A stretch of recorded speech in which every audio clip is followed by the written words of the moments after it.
that's one of the big questions that I take it we all need to ask ourselves at some point. What has value for us? What's really important? What are the things that we want to pursue? We're constantly overloaded and bombarded by information and competing pressures on our time, and you can't do everything. We've got to make those difficult choices about what matters most.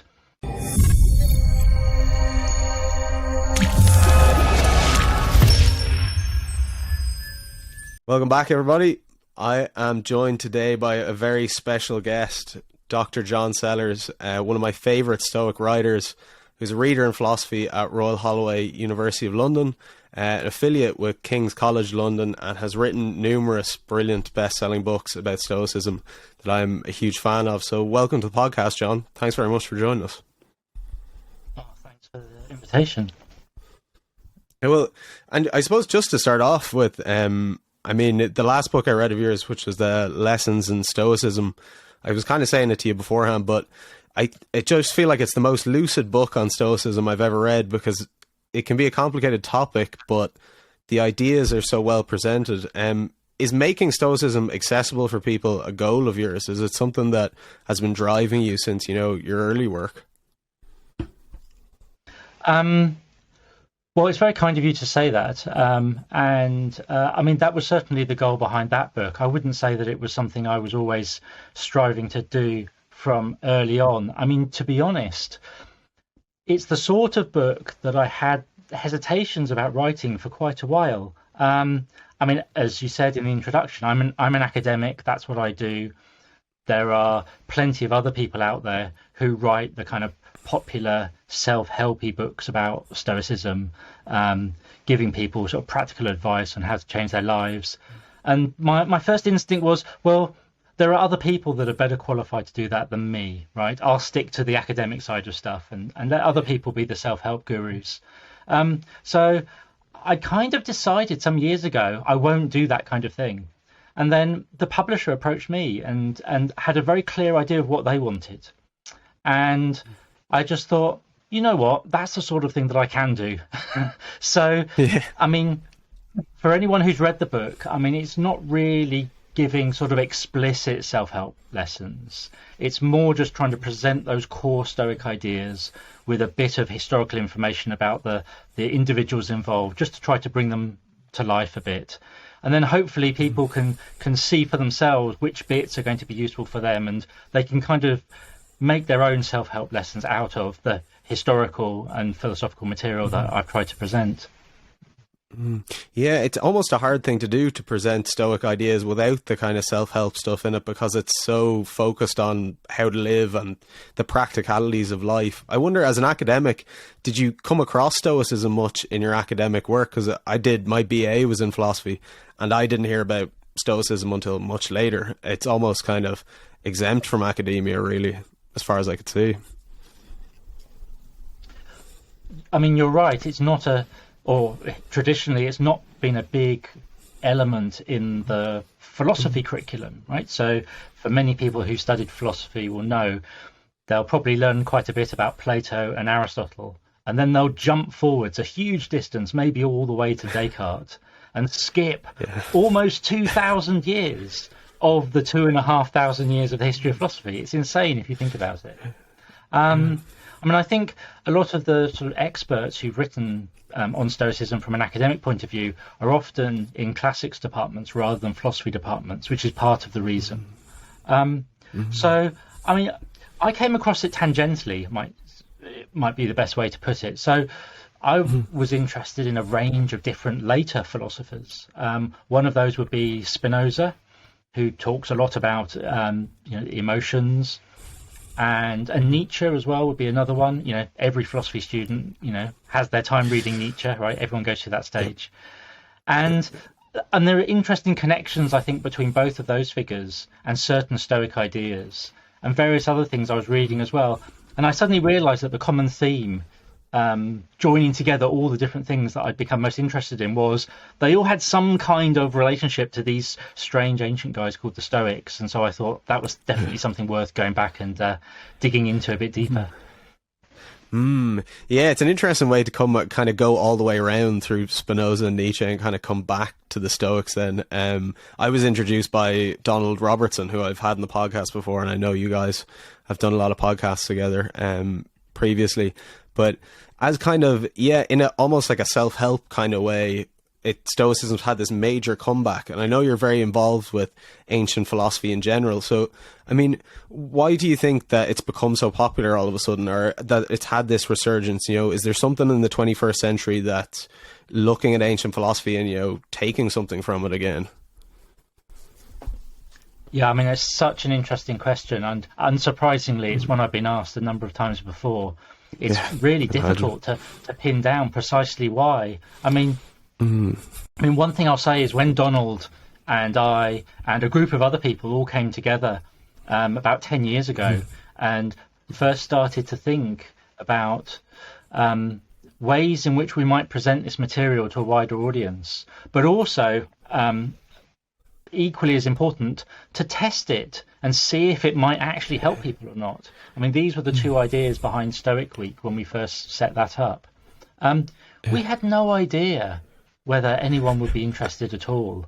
I mean, if we got a few hundred people to do it, I think we would have thought that would have been a great success. The idea that someone like Royal Holloway would go on and have a multi-million bestseller on Stoic philosophy, that was beyond anything we could have conceived at that point. So we certainly didn't think that it would attract that wide an audience. And as for why, well, I mean, it's very difficult because I think there are a number of very different audiences that are drawn to it, right? I mean, I'm tempted to say that people that have a broadly secular outlook on life might not feel particularly attached to any organized religion, might simply be looking for some kind of framework and some kind of ethical guidance for how to live. So that might be one explanation, right? You know, what are the values of late capitalism that we're all surrounded by all the time? You know, buy more stuff, work harder and harder, and eventually you'll be happy. And after a certain point, people realize that might not really work out the way that we've been told it should. So that's perhaps one line, right? But there are plenty of people that I've encountered who are strongly committed to a number of different traditional religions, who also will turn to Stoicism for sort of extra advice and guidance. So that can't be the whole story. So yeah, I think it's very difficult to pin down just one reason in particular. I mean, perhaps I should bounce the question back to you. What was it that attracted you to it? I know, I was going to say there, actually, that's a good, as a member of the audience. What attracted me, I got into it during the pandemic because I was looking for something. I kind of came across it also tangentially, I suppose, being interested in philosophy, but then kind of looking for through like CBT and trying to find like mindfulness techniques basically for dealing with the complexity of everything that was going on, you know, emotional responses, some anxiety, and wanting to kind of figure out a way of kind of interacting with my emotions better. And then kind of learning that, you know, Stoicism is the philosophical foundation of CBT, and that was a kind of fascinating journey. But it was definitely the complexity of the time we were in that really attracted me, and the values behind it, which I think I watched one of your talks recently about from the Aurelius Foundation, actually, on the values of it. I wonder, for the people listening, you know, what are the foundational values of Stoicism? I wonder, could we lay that out first? Because that was something I found that was so attractive to the philosophy. Yeah, so I mean, you know, that's one of the big questions that I take it we all need to ask ourselves at some point. You know, what has value for us? What's really important? What are the things that we want to pursue? You know, we're constantly overloaded and bombarded by information and competing pressures on our time, and you know, you can't do everything. We've got to make those difficult choices about what matters most. And so the Stoics want to give an account of where value resides, and they're picking up a kind of a traditional debate in Greek philosophy. We see Aristotle and various others talk about this as well. So a lot of people think that it's pleasure that they want. They pursue pleasure, they avoid pain. This is a kind of very common view. A lot of people are kind of implicitly kind of hedonists in that sense, we might say. Aristotle talks about the idea that some people think that money is the key to a good life, and he immediately says, well, what a joke, right? Who on earth in their right mind would ever believe that, right? If only he were around today, years ago. the state we're in.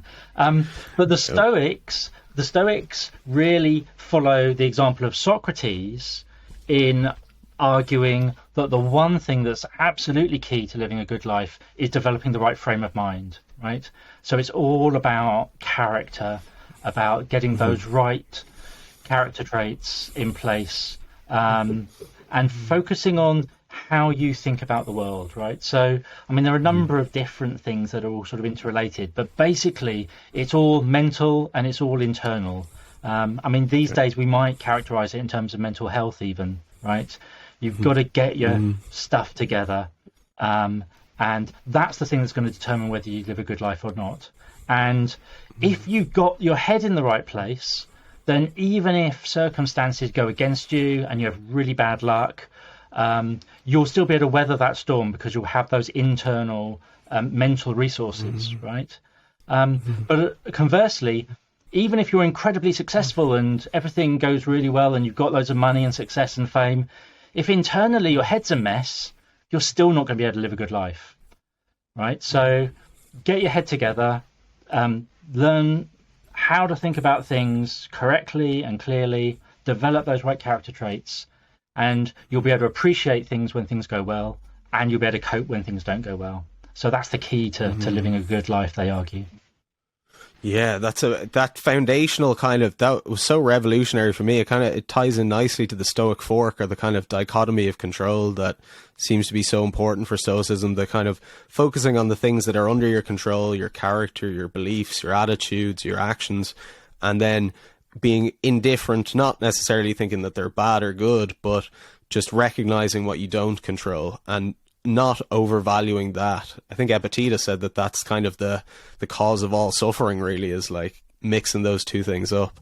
And that's such a starting, I think today, maybe nowadays, I don't know if it's social media, or I'm starting a PhD looking in ethics of social media companies at the moment. And the more you kind of look at that, the more the technology kind of takes you out of your comfort zone or out of your sphere of control. So I wonder, if you could say anything about the sphere of control. Is that something that you see as being central to Stoicism? Yeah, I mean, so there's a kind of a parallel, right? So, I mean, as I was saying a moment ago, we've got this sort of distinction thinking about what we need in order to live a good life, right? And what we need is these internal things, and perhaps pay a bit less attention to all the external stuff. And then mapping onto that, you've got this distinction about control, right? So by happy coincidence, the one thing you really need to focus on to live a good life is, in fact, the one thing you've got control over, right? So, I mean, that marries up quite nicely. And all of those external things that so many people, so many of us spend so much energy and effort pursuing, I mean, ultimately, we can never guarantee that things will work out the way we want them to. And if we invest all of our sense of success or satisfaction or worth in achieving those things, and we can't control whether we're going to get them or not, there's a sense in which we put our happiness in the hands of fortune, right? It becomes really vulnerable because it's, whether we get it or not is going to be determined by so many other contingent factors, right? So, so we've got those two distinctions kind of map onto each other, very, very neatly. And so, as you mentioned, Epictetus is going to insist that if we focus all of our attention on the things that we can actually change, and ultimately that's just how we think about things, right? I mean, in fact, Epictetus is really quite shocking when you think about what he says. You don't control anything in the external world. You can't control how other people think or what they think about you. You can't control whether events go your way or not. You can't control your own body, right? Because it can get sick whether you like it or not, right? You can have some horrific medical diagnosis and there's nothing you can do about it. That's out of your control. And we don't even control our perceptions, right? In the sense that, you don't control what information is fed into your body, right? You can be walking down the street, turn a corner, see some horrific accident, right? And once you've seen it, you can't unsee it. You don't even control the content that comes in a sense. All you control are how you think about the things that you encounter in the world, the value judgments you make about it. Is that good? Is that bad? Is that worth pursuing? Should I get upset about this? Am I going to let this make me angry? That's it. That's the only thing we control. But at the same time, that's the thing that's going to determine whether we, enjoy our journey through life or not. Yeah, and it kind of is a little bit terrifying, as you were saying it there, in terms of the amount of things which you don't control, which are just kind of, almost everything. And how the Stoics almost pitch that as good news, I think is really interesting. Like that, the good news is at least there is something you can control. And that kind of ties in nicely to the idea of that we don't suffer so much from events, but from the way we think about them, from the meaning that we attribute to the event. And is that something that you see I suppose for me, it was a kind of a practice of reflecting on myself, on my judgments, on the value judgments that I make about things. When you make a judgment and then that causes the emotional reaction to the judgment. And in that specific mindset, I wonder, is there any tips you can give to it? I suppose maybe I've explained it there. I don't know if there'd be, if it's a useful way to go, but that reflective capacity seems to be so important for Stoicism, on your judgments and on your kind of, for your emotions.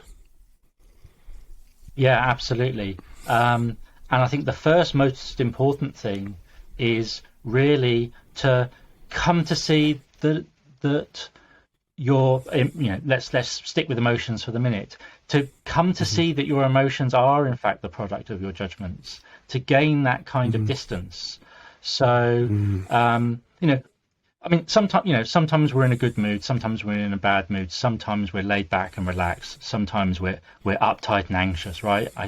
We all, have good days and bad days. And the same sort of event will sometimes provoke a really bad reaction in us, and other times it'll barely affect us at all. And if we can just kind of reflect on those different experiences that we have at different times, we'll start to see, well, wait a minute, it's not the event in itself. There's something I'm bringing to the table that's determining how it is that this is affecting me. So that's kind of one, I think, key step to kind of to see the role that our own judgments play. And particularly in our interactions with other people. How often do we say things like, "He made me so angry," and the Stoics are going to want to shift the responsibility there and say, no, I let him. I let myself get angry in response to this person's behavior, but my anger is ultimately my responsibility. I can't blame it on other people. So that's I think the first step. Gain that distance and take responsibility for your emotional life. Yeah, and that, I suppose, it kind of pitches the benefits of taking responsibility for your emotional life as well, because I know these days, I suppose, with triggers and that kind of stuff, there's a lot of, I suppose, blame on other people that make you upset. And so it's a very radical position, I suppose, to say we are all complicit in our own emotional reactions, I suppose, that we, in some sense, subscribe to them before they happen. And I completely agree with that. I think for myself, I found a lot of benefit paying attention to that. But do you think that's a controversial idea for nowadays, or is it something that you just see as beneficial for people? I guess in some ways, I guess it's increasingly controversial. In the way in which, there's a certain younger generation, a lot younger than me, maybe even younger than you, I don't know, who will really talk about the ways in which, their emotional responses are so important, and the world has to change in order for it not to offend them. Which, I have to say, as a increasingly grumpy old man, just seems like a crazy way to try and navigate the world. I mean, a huge part of just living in the world is encountering things that you can't control, many of which you might not like. And if you're going to get upset and outraged by all of those things, you're just going to have a really bad time. It's just going to be terrible. Like, it's not a winning strategy, I think, at all. But it's the kind of, I know there's a lot of interesting kind of science behind this as well at this point, which is kind of backing up the relationship between emotions and judgments, and how our perceptions are structured by our beliefs about the world. I wonder, is that something that you're interested in as well? Because I know Stoicism as a philosophy can be taken kind of, you can do it yourself, but there's also, I think, interesting evidence kind of emerging for its validity. Even something that you mentioned earlier, like pleasure and pain, like in neuroscience, the pleasure-pain balance. I had Dr. Anna Lemke on the podcast who spoke about that and the functioning of dopamine. That kind of maps on really well to the ancient wisdom. I wonder, is that something you're interested in or exploring as well? Because it seems like a good way to justify the philosophy to people, maybe to young people that are kind of resistant to it in a sense. Yeah, I mean, to be honest, I haven't looked into that kind of thing so much. But I've read various things that have suggested those parallels. But interestingly, to take a very different sort of tack as to how people, really connect with this material. A friend of ours who was involved in Stoic Week at the beginning, a chap called Jules Evans, who wrote a book called Philosophy for Love and Other Dangerous Situations. One of the things that he used to say was this: one of the great attractions of the ancient Stoic writers, compared to, say, modern self-help books or CBT manuals or whatever, is that they're just incredible writers.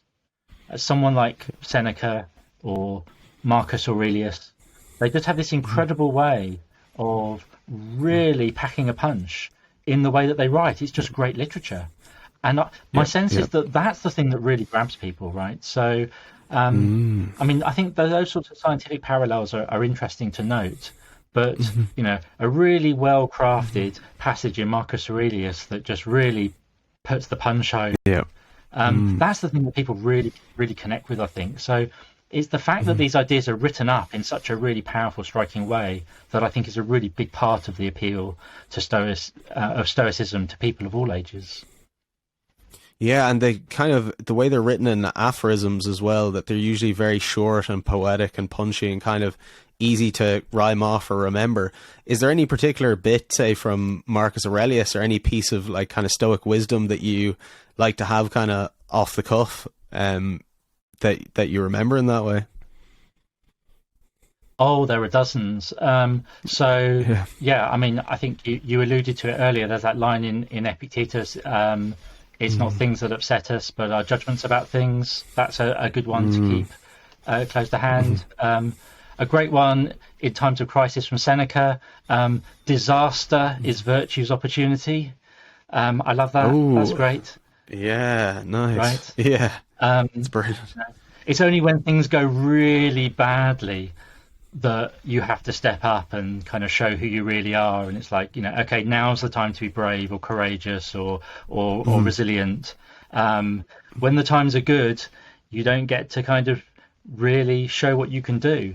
So it's a kind of a way of putting a positive spin on difficult situations. So I really like that.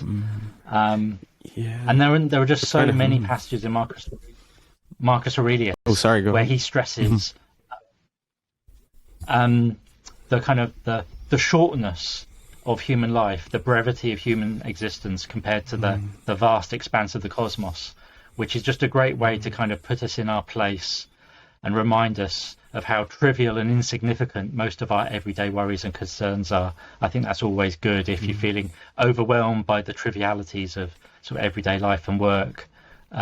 He's always good for that. Yeah, and I've done before the what is the name? But it's a Stoic exercise, the view from above, which people can look up as well if they're interested. I know Donald does a version of it essentially where you're kind of zooming out on the world to get like a perspective on your problems, in a kind of to kind of put it in context, but not to look at life as kind of meaningless or empty. There was something you touched on there with disaster as being the opportunity, which I think is such a brilliant quote. And kind of reminds me of Sun Tzu as well, or in the Art of War, and that there's, in chaos there's opportunity. Do you see any parallels between these kind of ancient ideas that you think are kind of universal in nature, or do you think these are just specifically Western ideas? I mean, I think there are all sorts of parallels in Indian and Chinese philosophy for sure. Lots of people have noted parallels between certain Stoic ideas and ideas in Buddhism. So I think that's quite common, and I think a few people have noted some themes in something like Taoism and Stoicism as well. That idea of sort of living in harmony with nature comes through in Taoism. Alongside that was Stoicism. Something I was going to ask you about. Because I know you speak a lot about the Stoic nature, and it's something that's always I've kind of found at times confusing. I wonder, what do they mean by nature when they talk about and living in harmony with nature? Because it doesn't seem like they just mean like wildlife or the environment. It seems to be a bit deeper than that. Yeah, I mean, I think it works on a number of different levels. So, I think on one level they're talking about living sort of in tune or living consistently with nature as a whole. So not fighting against what happens, not struggling against external events. So again, to pick up a Taoist idea, Wu Wei, kind of go with the flow, to sort of put it really colloquially, right? If this is what the world is doing, then you can either fight against it and be miserable, or you can just accept it and go with the flow. So there's that kind of idea of not fighting against natural events.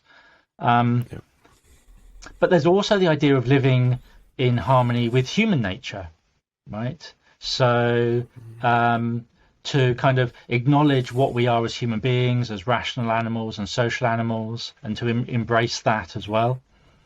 And then when Cicero talks about this idea, he also talks about our individual human natures, which I think is a nice spin on it that people might not immediately think of, right? So, some of us are introverts, extroverts, some of us are artistic, some of us are really athletic, whatever it might be, right? We've all got different individual, unique natures. And again, what Cicero says is, well, if you're kind of fighting against that, right, if you're not really in tune with who you really are as an individual, that's going to lead to all sorts of internal sort of conflict and tension as well. Yeah. So you need to kind of be in harmony with your individual unique nature, find out who you are and don't fight against that. You need to kind of be a good human being, be a good social animal. And you also need not to, fight against the external world. So, as you say, it's really quite deep. There are a number of different levels going on in that very simple phrase, live according to nature. That's incredible. I'd never even really thought. I guess the human nature idea, but the idea of like your temperament as a kind of nature as well, and not having that inner conflict is so rich. I wonder, does it connect to Plato at all? Because I know Plato kind of, a lot of his work kind of about ending the kind of inner civil war, but it might be a bit of a tangent. I think that's such a fascinating idea. I mean, certainly avoiding any internal conflict for sure is really, really, really key for the Stoics, right? I mean, they talk about the ideal life being involving a smooth flow. We want a smooth flow of life, so avoiding any kind of inner turmoil. They differ from Plato. And this comes back to something we were talking about earlier, actually, right? About taking responsibility for your emotions. because Plato's kind of talking about internal conflict between your rational mind and then some other irrational part of yourself, right? So your emotions or your desires, which are these kind of unruly, irrational elements that your rational mind has to somehow harness and control. And one scholarly commentator has said, well, this is a terrible way to think about the mind, because what you're effectively doing is you're putting all of those things like your emotions into some other kind of part of yourself, and you're saying, well, that wasn't my fault, right? My emotions got the better of me, you know. It's not my fault that I got really angry and hit that person. I was out of control. And the Stoics are going to want to challenge that kind of idea and say, no, you take full responsibility for getting excessively angry and hitting that guy, because it was based on a value judgment that you made, and you had the ability not to have made that judgment. So you can't just say, oh, it was my anger, it's not my fault. Yeah, Plato kind of decouples them in a way that, kind of just gets you out of responsibility, I suppose. And anger is a pretty important topic for the Stoics that comes up a lot. Is that something that you found interesting in your work in terms of their kind of tips for dealing with anger and those more kind of powerful emotions? Yes, it's I mean, in part it's a kind of a quirk of textual transmission, because the only really long text on the emotions that we've got that survived is this work by Seneca called On Anger, where he talks about it in great detail, right? So if other texts have survived, we might, have a slightly different picture. But even so, I think the Stoics would think, regardless of that anger is probably the most dangerous and destructive of emotions, so the most important one to address. And when Seneca talks about it, obviously he's high up in Roman government. His big concern is when people in power get angry and their emotions get out of control, right? We only have to think about events at the moment in Ukraine, for instance, right? Where, the emotions or the anger or the paranoia of one extremely powerful person can have absolutely horrific consequences for thousands and thousands of people. And that's where anger becomes really, really dangerous, when it's coupled with power. So that's why it's so important and so urgent for them. Yeah, and I suppose Seneca as well, having to be teaching Nero, probably knew a lot about that in terms of the risky position he was in. I know Marcus Aurelius kind of talks on it as well. I remember Donald saying in one of his books that he found something like 10 techniques for dealing with anger in Marcus Aurelius, and he was kind of looking at the CBT literature and thinking, like, would they have 10 techniques for dealing with anger? Like, is this guy so far ahead of things, even though it was so long ago? Do you think that the lives of these characters are kind of, that their lives are so significant that they kind of glean this wisdom from that, from the harshness of the positions they found themselves in? I mean, I think all of them must have had some pretty demanding life experiences, for sure. I mean, Seneca's life was all over the place. I mean, he suffered from debilitating illness. He was exiled a couple of times. He was almost executed once, and then, more or less executed by the end.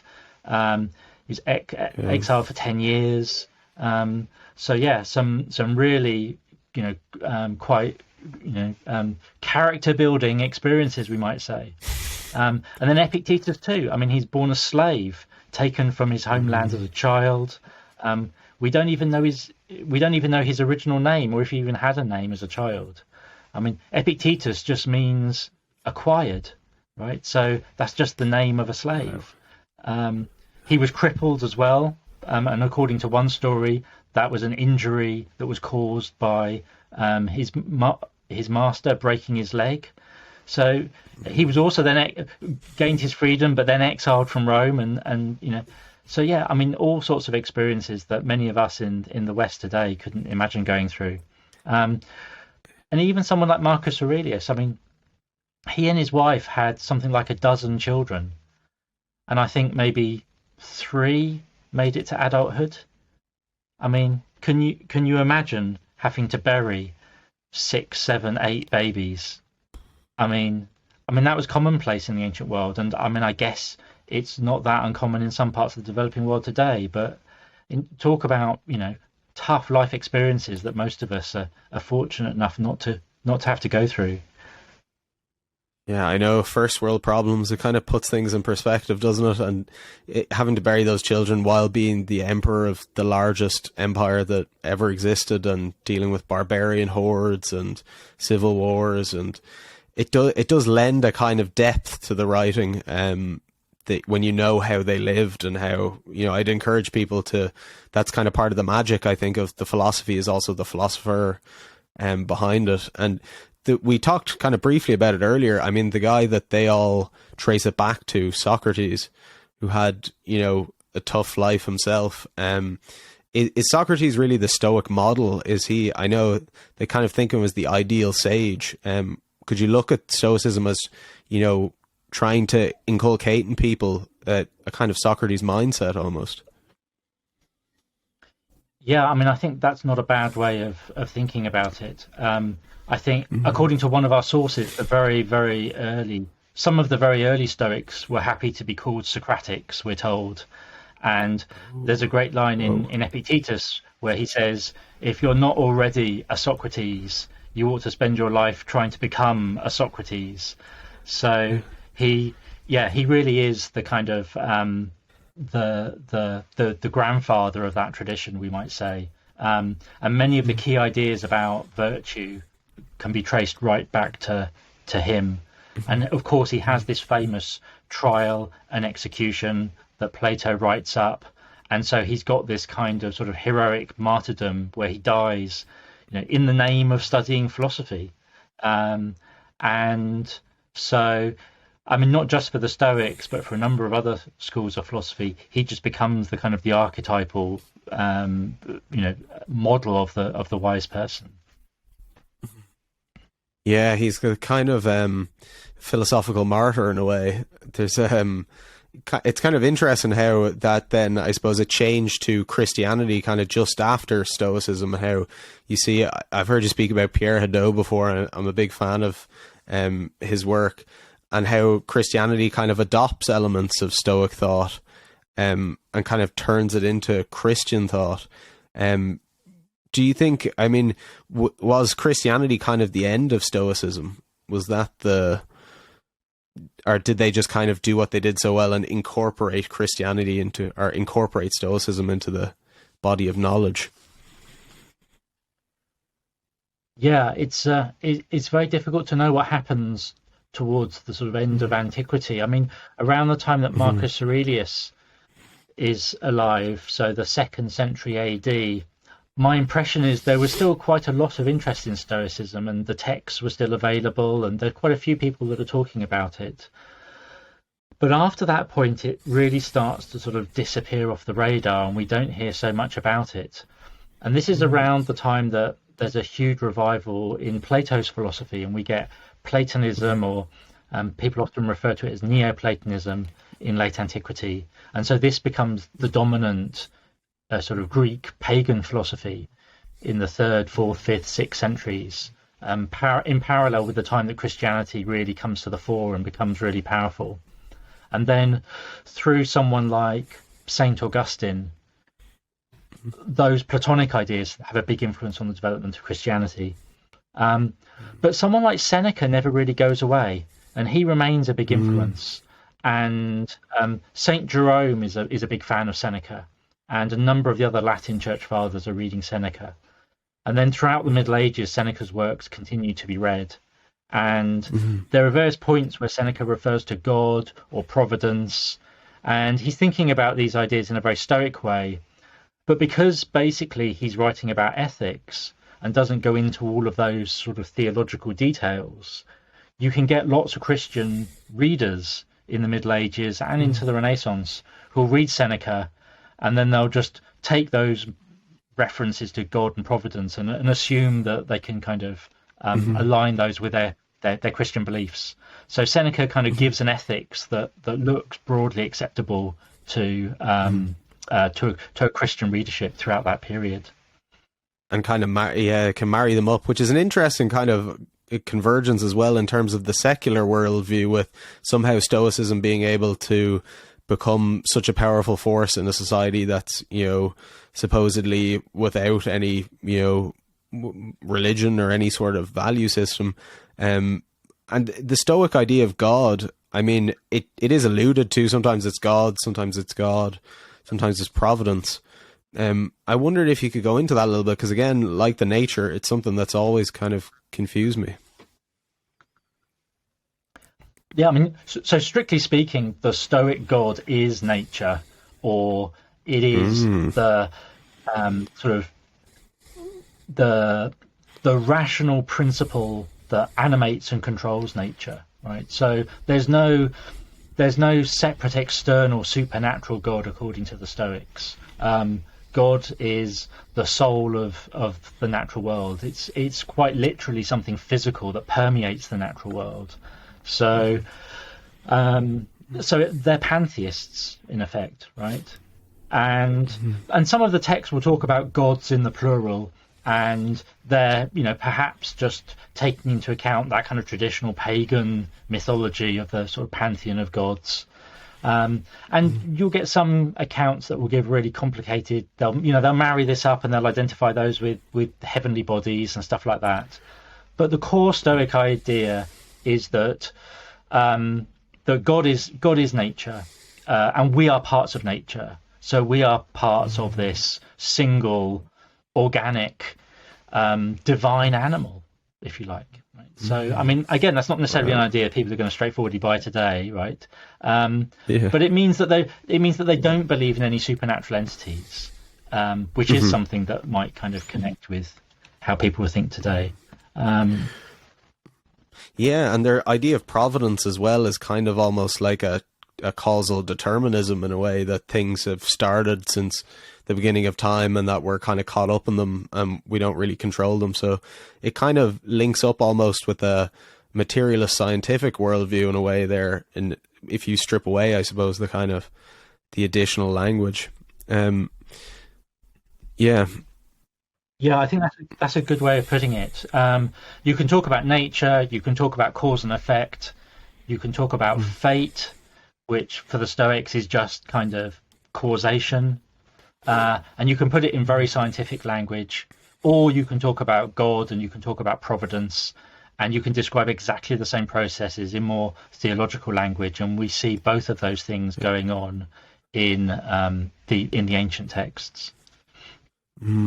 Yeah, and I suppose for people listening, I mean, you don't have to subscribe to those things to get the benefits of the techniques and the practices that you can kind of work into your daily routine, the reflections, the meditations.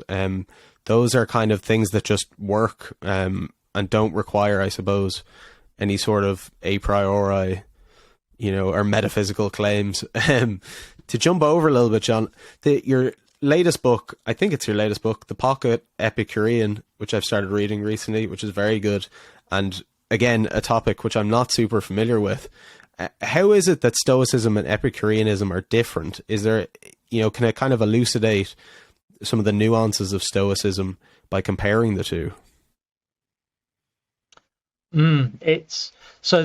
So Epicurus was another Greek philosopher active in Athens around the same time that Zeno, the founder of Stoicism, was active. So they're contemporaries, and these two schools develop in parallel in Athens at that time.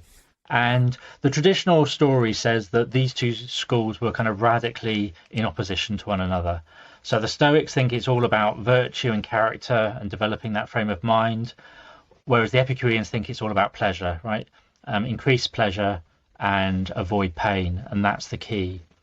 And again, thinking about the physics, while the Stoics have this pantheistic idea that nature is some kind of organic unity, the Epicureans think it's just kind of blind, dead matter moving around contingently with no great order or plan.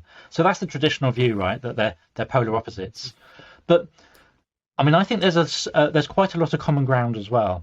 So, for instance, both schools are ultimately materialists. They think that all the things that exist are physical bodies. So in that sense, you can see how they might appeal to modern readers.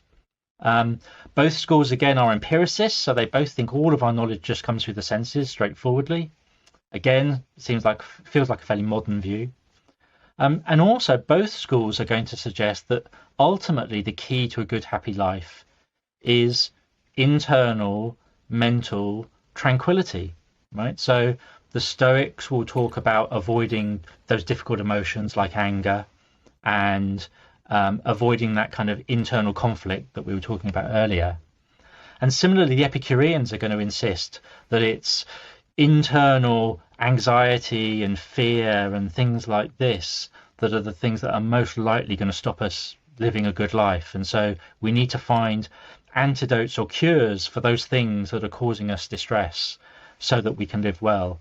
So there's a sense in which they're engaged on the same project, right? And they give slightly different answers. And I think we can learn some kind of useful lessons from both of them.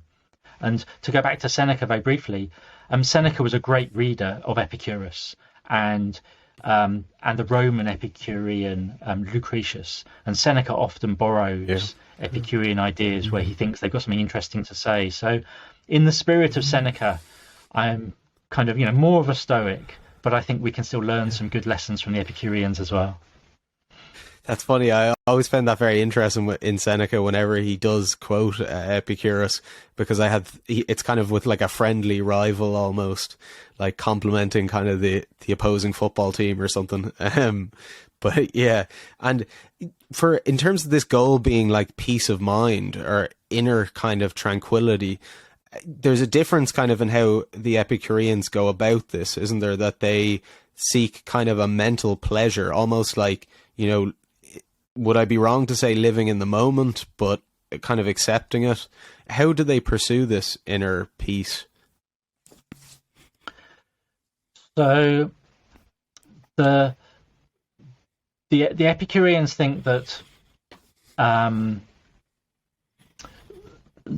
they think that mental pleasure and pain is more important than physical pleasure and pain in terms of the quality of our life overall, right? We can stub our toe, we can have toothache, and these things are unpleasant, but we can cope with them. But it's the mental pleasures and pains that are really key.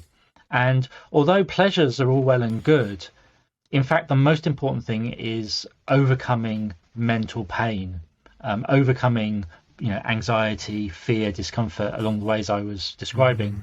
And I think the key to it actually is to study the way the world works, to study nature, to do physics, because they think that ultimately it's holding mistaken beliefs that lead us to have all sorts of anxiety. I mean, in particular, they talk about sort of fear of the gods, fear of divine punishment, and also fear of death.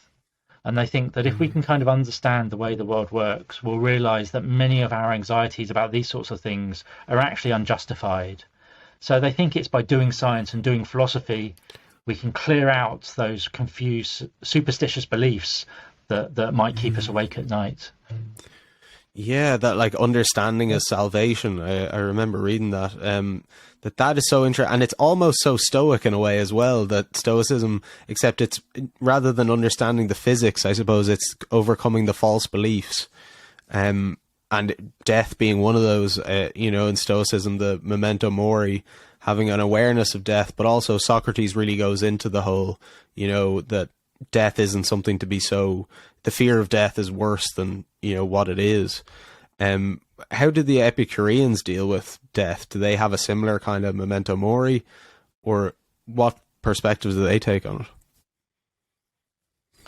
Yeah, I mean, the contrast with Socrates is a good one because, I mean, the way Plato tells the story, the way that Socrates deals with fear of death is to argue that the soul's immortal and that there's nothing to worry about because this isn't going to be the end anyway, right? And you might say, well, that's Plato more than the historical Socrates, but nevertheless, that's the story that we get, right? The Epicureans take the complete opposite path. So the Epicureans say, look, all that matters is pleasure and pain.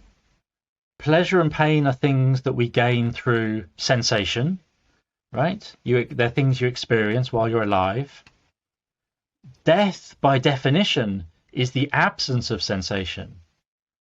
So death doesn't involve either pleasure or pain. It's non-experience. And so if by definition it cannot have any pain, then it can't be bad. So it's the fact that death is complete annihilation and you're no longer there to experience anything means that it cannot be a bad state.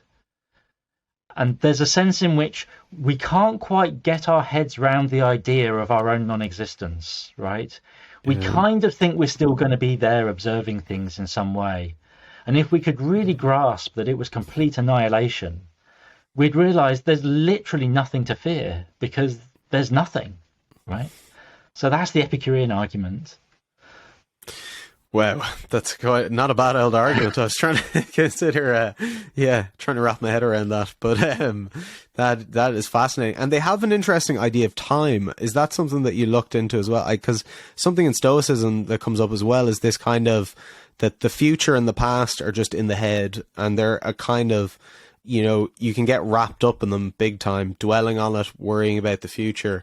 And that's actually not mentally healthy, that's kind of the root cause of a lot of, that the present is all that we have and you should stick to that if you can. Is it the same in Epicureanism? Yeah, that's a good question. I think in part the Epicureans would suggest that we focus on the present moment, enjoy the immediate pleasures that are right in front of us, right? Rather than... anxiously worrying about the future. So in that sense, I think, like the Stoics, there'd be a stress on the present moment for sure. The other one thing the Epicureans do talk quite a lot about, though, is the pleasure we can gain from memories of past experiences.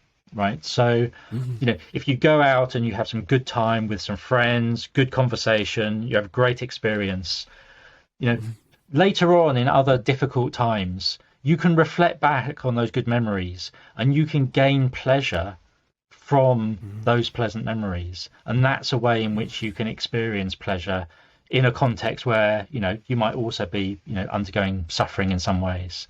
So Epicurus thinks we've got these great internal reserves of pleasure in our memories that we can draw on wherever we are. And so that's a kind of another strategy that he suggests.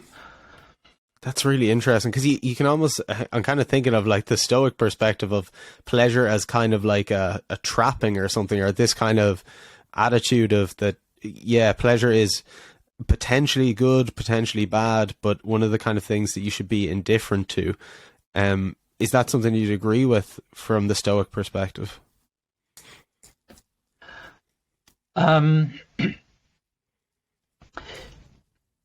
Yeah, you're absolutely right. The Stoics are much more suspicious about that, and I suppose the question is whether they're right to be so suspicious about pleasure, right? Perhaps we might want to be a bit, not quite so harsh as some of the Stoics, and maybe a little bit of pleasure is not going to cause us so much trouble after all. Yeah. So I guess, strictly speaking, right, the Stoic view is going to be, pleasure is an emotion best avoided because it means you've made a value judgment that something happening right now is genuinely good. And really speaking, it's not genuinely good.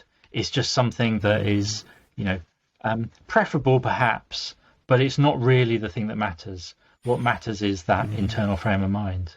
Now, I think there is something very noble and very admirable about that view, but I imagine few of us really manage to live up to that all of the time. And sometimes when something really nice happens, you just want to say, this is really great, this is really genuinely good, and I'm really going to enjoy this right now. I don't think that's the worst sin to commit. Yeah, I think you'd be kind of ruin the party as well if you're kind of just telling everybody not to be indifferent to the fun and merriment. Kind of like what Seneca says when somebody dies or something, and he kind of says, hey, look, everybody dies, get over it. And you're kind of thinking, well, maybe that's not the advice to give to somebody immediately after a terrible thing, but and also just I suppose an interesting thought. Oh, sorry, go ahead.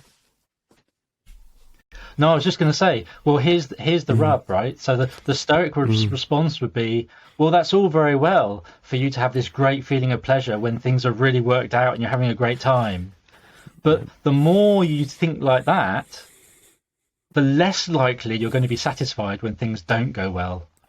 The more likely you're going to complain when it's not a really nice situation. Yeah. So it's great to experience those high points of pleasure when things are great. Mm-hmm. But over the course of your life, how many really great moments like that are there going to be? And it's as important not to complain about the bad situations as it is to enjoy the good ones. Yeah, nice. And there was something there I was thinking about as well, which is in terms of the modern times being kind of, that we're sort of people of leisure. We have a lot more time. There's a lot more access to food, to merriment, to everything else. That the rise of Stoicism as well could be a way of combating that, of keeping, self-control in times of abundance, which is very important in terms of temperance. And I wanted to ask you about the kind of core values of Stoicism, being the wisdom, virtue, courage, temperance, justice. And, how do you see... Donald had said to me that those values are actually older than Stoicism. I wondered, is there anything on those values? How do you see them as being kind of universal? Or are they just they've kind of occurred in this context? Yeah, I mean, they're kind of part of a sort of set of traditional Greek values that predate the Stoa. Socrates will talk about these virtues. Aristotle will talk about them as well. Mm-hmm. So there's a sense in which they're sort of culturally specific. You might say, well, this is just coming out of the values of ancient Greece. Ancient Greece, but I mean, a virtue like justice feels like it's something more universal, right? And people might have arguments about how you define it, but the virtue of justice seems fairly universal. And something like moderation and avoiding extremes, that seems like a value that you find in something like Buddhism, right? The middle way. So, I mean, they feel to me like they're fairly universal. Universal virtues that are quite easy to pick out and think, yeah, I can see why people would think that those are important traits to cultivate. Yeah, absolutely. And that there something interesting I kind of thought, that I learned from Colin DeYoung, who's a personality psychologist, was that he looks at values as goals, and that human beings are these kind of cybernetic systems that need goals in order to pursue, and that a value in some sense like courage is actually a goal that you aspire to in situations to kind of act out, which I thought was such a fascinating way of look, because a value almost seems a bit nebulous, like, okay, I value it, but what does that mean? Or, what do I do with it? How do we live out these values in our lives if we want to be more stoic? How do you think we can do that? Sorry, it's a giant question, but no, it's a really good one. So, as you say, value sounds very abstract, right? So we're talking about virtues. What's a virtue? It's a character trait. And what's a character trait? Well, it's basically just a habit, right? The courageous person is the person who habitually does courageous things. The moderate person is the person who sticks to their diet, who doesn't spend too much money, who has moderate habits. So that's what we're really talking about, right? We're talking about developing the right types of habits that embody who it is we want to be, the sort of person we'd like to be, the person who isn't out of control, right? The person who's fair and just towards the people around them. And we all know developing new habits is difficult, right? And it can be hard to do that, but it's something that we can do. It requires some persistence, some training. We're not all going to get it right first time, but it's something that can be done, and we can all modify our behavior in certain ways. And Epictetus, I mean, there's an old cliche of something like, every journey starts with a single step, or whatever it might be. But Epictetus says, if you want to develop a new habit, you have to start with a single action, and then repeat that action and repeat it, and over time it will become your habitual way of responding to certain situations. So there's a sense in which it's quite easy to know how we start on this journey, and the hard bit is really getting these things to embed. Yeah, and there was something really interesting that you said there, which was the kind of the admiration of the people of these habits, kind of in a way that, not to be out of control, to be courageous, to be moderate, that we aspire to that in some sense, and that we recognize that that's good in other people. And it's almost like that these values are like abstracted out from what the most admirable person would have, and that they're kind of communicating an ideal almost that we could follow and habitually incorporate. Yeah, I mean, that's really interesting. And this brings us back to Socrates. So one way to think about all of this is not to think about abstract values, but to think about admirable people. So it's not virtues, it's role models, right? And who's the virtuous role model? So again, back to this line that I mentioned from Epictetus earlier on, if you are not already a Socrates, you should try to become a Socrates. You should try to live up to this role model, who's the living example of the sort of person you'd like to be. And so in ancient philosophy in general, role models, wise figures become really important. And so we were talking a bit earlier about the Epicureans, and so Epicurus becomes, he's the role model that everyone wants to emulate. And that's why we get all of these biographical stories about all these ancient philosophers that kind of bring the personalities to life, because it's about a concrete example of, okay, this is how I want to live my life, like this person does. Yeah. He's the example. Yeah. And maybe that's why they survive for so long through so many different cultures and generations, because it is such an example to follow, no matter when it is, and that people are inspired by it, and that it has real benefits. We've actually gone a little bit over time there, John, but I thank you so much for this conversation. That was really, I've learned so much, and it was really inspirational. So thank you for your time. My pleasure. And is there anywhere people, I know you have your website, is the latest book the Epicurean book? I'll put a link to it in the description so people can go and find them. Is there any other places you'd like people to go? Yes, so that book is published as the Fourfold Remedy in the UK and many other parts of the world. And the US edition is called the Pocket Epicurean, and that's the follow-up to Lessons in Stoicism in the UK, which is the Pocket Stoic in the US. So publishers like to do different things in different areas, which is a bit confusing sometimes. But yeah, those are the two books that I'd recommend for people just starting off.